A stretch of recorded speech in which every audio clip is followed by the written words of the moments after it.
I'm taking the shortcut. It's Sunday morning. Heavy traffic expected. Oh, I'm getting soaked with sweat. Oh, I forgot my shoelace.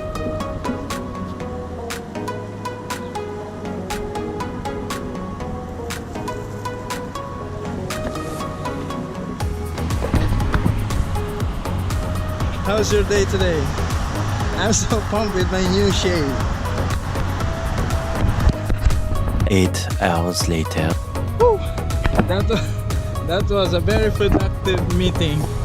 I'm 1 hour away to Al Garapa Stadium, a match between Qatar and Australia for the FIBA Basketball World Cup. Let's do these things.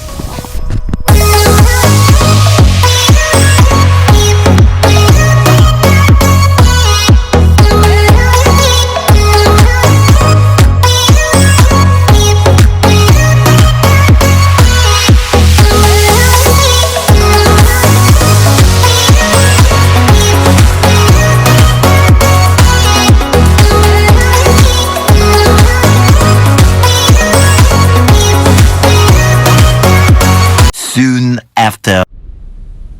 After 200 meters at the roundabout, take the 4th exit. We're stuck in traffic. Let's get these things. Kawawang cowboy, boy, boy, boy, mapulkam ko'y sampoy. Pananghalian ko ay laging kamuting kaw. Oh, wala. I'm stuck in traffic. So what to do, Yani? I'm stuck in traffic. Lalabas ka ba?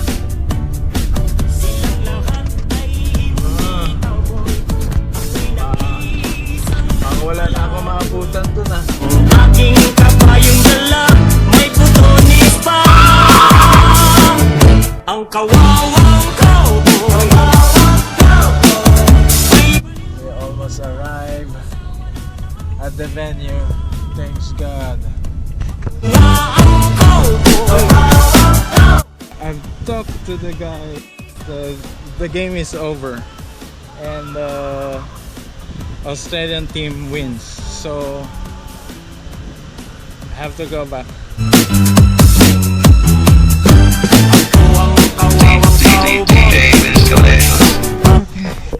The game was over. We were not able to make it, so we go back to Matarkadi. I've been really trying.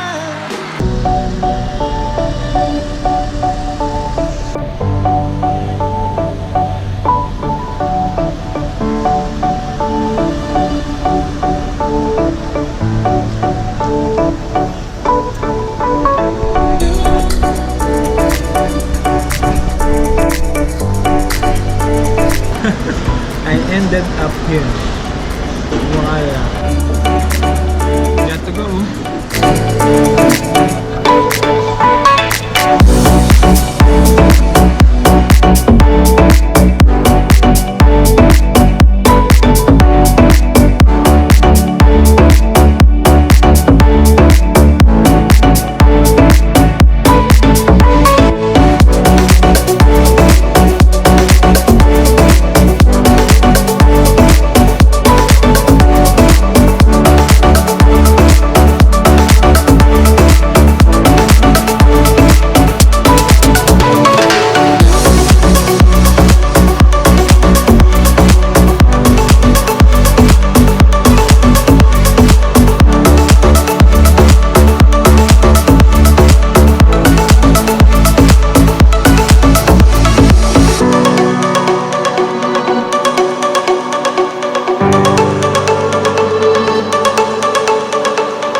Thanks for watching. See you on my next one. That in case if we survive. Bye for now. Hey, what's up? All you lovely people. Please subscribe and follow me on all social media. Your support is very much appreciated. Thank you.